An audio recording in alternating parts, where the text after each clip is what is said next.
भैरवपुर हिमालय की तलहटी में बसा एक छोटा सा गांव। यहाँ जिंदगी साधारण थी। लोग मेहनत करते थे, दिन लंबे होते थे, रातें और भी लंबी। गांव वाले खुश थे, लेकिन वो डरते भी थे। जंगल से डरते थे। जंगल गांव को चारों तरफ से घेरे हुए था। अंधेरा और घना, कोई अंदर जाने की हिम्मत नहीं करता था। रात में जंगल से अजीब आवाजें आती थीं, जानवर चीखते थे, पेड़ों की टहनियां टूटती थीं। लोग किसी प्राचीन बुराई के बारे में फुसफुसाते थे जो अंदर छिपी हुई थी। जंगल के बारे में कई कहानियां सुनाई जाती थीं। कुछ कहते थे कि वहां भूत प्रेत रहते हैं, कुछ कहते थे कि जंगली जानवर घूमते हैं, कुछ तो डरावने जीवों की भी बात करते थे। ऐसे जीव जो न इंसान थे न जानवर। गांव वाले दूर ही रहते थे। जंगल को अकेला छोड़ देना ही बेहतर था। विजय, दीपक और संजय बचपन के दोस्त थे। वे भैरवपुर में एक साथ बड़े हुए थे। वे अविभाज्य थे। वे सब कुछ साझा करते थे, अपने सपने, अपने डर, अपने राज। विजय तीनों में सबसे बड़ा था। वह बहादुर और साहसी था। किसी भी चुनौती के लिए वह हमेशा सबसे पहले आगे आता था। दीपक शांत स्वभाव का था। वह विचारशील और बुद्धिमान था। वह हमेशा सोच समझकर काम करता था। संजय सबसे छोटा था। वह ऊर्जा और उत्साह से भरा था। वह हमेशा खुश करने के लिए उत्सुक रहता। तीनों दोस्त अविभाज्य थे। वे अपना दिन खेतों में खेलते हुए बिताते थे। वे अपने परिवारों की मदद करते थे। वे एक बेहतर भविष्य का सपना देखते थे, लेकिन उनकी शांतिपूर्ण जिंदगी बदलने वाली थी। एक गर्मी की दोपहर तीनों दोस्त नदी के किनारे बैठे थे। वे बोर हो रहे थे। उनके पास करने को कुछ नहीं था। चलो जंगल में चलते हैं। दीपक और संजय चौंक गए। क्या तुम पागल हो? तुम जानते हो कि हमें वहां नहीं जाना चाहिए। डरपोक मत बनो। सबसे बुरा क्या हो सकता है? संजय हिचकिचाया। वह डरा हुआ था, लेकिन वह अपने दोस्तों के सामने डरपोक नहीं दिखना चाहता था। हाँ, हम ठीक रहेंगे। और इस तरह योजना बन गई। वे जंगल में जाएंगे, वे अनजान जगहों को एक्सप्लोर करेंगे, वे अपने डर का सामना करेंगे, वे अपनी बहादुरी साबित करेंगे। उन्हें क्या पता था वे एक बुरे सपने में जा रहे हैं। अगली सुबह दोस्त सूर्योदय से पहले मिले। वे खाने का एक छोटा बैग और पानी की बोतल लेकर गए। वे उत्साहित थे। वे घबराए हुए भी थे। जंगल उनकी कल्पना से भी ज्यादा अंधेरा और घना था।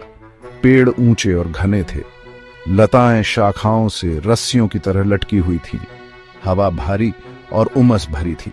सड़े हुए पत्तों की गंध उनकी नाक में भर गई। दोस्त सावधानी से झाड़ियों से होकर गुजरे। वे धीमी आवाज में बात कर रहे थे। वे ध्यान आकर्षित करने से डरते थे। वे इससे डरते थे कि कोई उन्हें देख रहा होगा। जंगल आवाजों से जीवित था। कीड़े भिन भिना रहे थे, पंछी चहचहा रहे थे, बंदर बतिया रहे थे, लेकिन एक और आवाज भी थी, धीमी गड़गड़ाहट। ऐसा लग रहा था कि यह जंगल के बीच से आ रही है। घंटों चलने के बाद दोस्तों को एक खुला मैदान मिला। बीच में एक प्राचीन मंदिर खड़ा था। वाह, इसे देखो, ये ग्रे पत्थर से बना है और ये टूट रहा है और बेलों से ढका हुआ है। ये जगह मुझे डराती है। मंदिर पर बेचैनी का माहौल छाया हुआ था। ये ठंडा महसूस हो रहा था, अनाकर्षक। क्या हमें अंदर जाना चाहिए? मेरा मतलब है, ये काफी खतरनाक लग रहा है। उत्सुकता उन पर हावी हो गई। हम इतनी दूर आ गए हैं, हमें देखना होगा कि अंदर क्या है। मंदिर का दरवाजा ऐसे खुला जैसे सदियों से उसे छुआ तक न गया हो। अंदर अंधेरा और धूल भरा था। छत से मकड़ी के जाले लटके हुए थे। सड़न की गंध से हवा भारी थी। ये जगह सचमुच डरावनी है। मंदिर के सबसे दूर एक मूर्ति थी। ये एक भयानक देवता की मूर्ति थी। अंधेरे में उसकी आंखें लाल चमक रही थीं। क्या तुम लोगों ने देखा? आंखें, वे बस चमक उठी। दोस्त हाँफने लगे। उन्होंने मंदिर में किसी की मौजूदगी महसूस की। कोई उन्हें देख रहा था। मुझे यह पसंद नहीं है, जरा भी नहीं। हाँ, मुझे भी नहीं, लेकिन हमें यह पता लगाना होगा कि यहाँ क्या हो रहा है। डर के साथ दोस्तों ने एक कदम आगे बढ़ाया, इस बात से अनजान कि मंदिर की दीवारों के भीतर कौन से प्राचीन रहस्य छिपे हैं। भाग 6 मुर्दे। अचानक मूर्ति की आंखें चमक उठी। जमीन हिलने लगी। छत से धूल गिरने लगी। दोस्त डर के मारे पीछे हट गए। परछाई से एक आकृति निकली। ये लंबा और कंकाल जैसा था। इसकी त्वचा हरी और सड़ रही थी। इसकी आंखें लाल चमक रही थीं। इसने गुर्राया नुकीले नुकीले दांतों की पंक्तियां दिखाते हुए। दोस्त डर के मारे पत्थर बन गए। उन्होंने ऐसा कुछ पहले कभी नहीं देखा था। ये किसी बुरे सपने जैसा था। जीव विजय पर झपटा। वह चीखा और पीछे की ओर गिर गया, एक पत्थर से टकरा गया। दीपक और संजय डर के मारे देखते रहे क्योंकि जीव उनके दोस्त के पास आ रहा था। यह कोई साधारण जीव नहीं था, यह एक झोंबी था। भाग साथ हमला। विजय पीछे हट गया। उसका दिल तेजी से धड़क रहा था। जीव आगे बढ़ा। उसकी आवाज मंदिर में गूंज रही थी। दीपक ने एक पत्थर पकड़ा और उसे जीव पर फेंका। यह जीव के सिर पर लगा। जीव थोड़ी देर के लिए स्तब्ध हो गया। हमें यहां से निकलना होगा, दीपक चिल्लाया। तीनों दोस्त मुड़े और भागे। वे पहले से कहीं ज्यादा तेजी से भागे। वे अपने पीछे जीव की आवाज सुन सकते थे। ये उन पर बढ़ रहा था। वे मंदिर से बाहर निकलकर जंगल में आ गए। वे तब तक नहीं रुके जब तक वे गांव के किनारे पर नहीं पहुंच गए। उन्होंने पीछे मुड़कर देखा। जीव चला गया था, लेकिन वे जानते थे कि यह अभी भी बाहर है। भाग 8।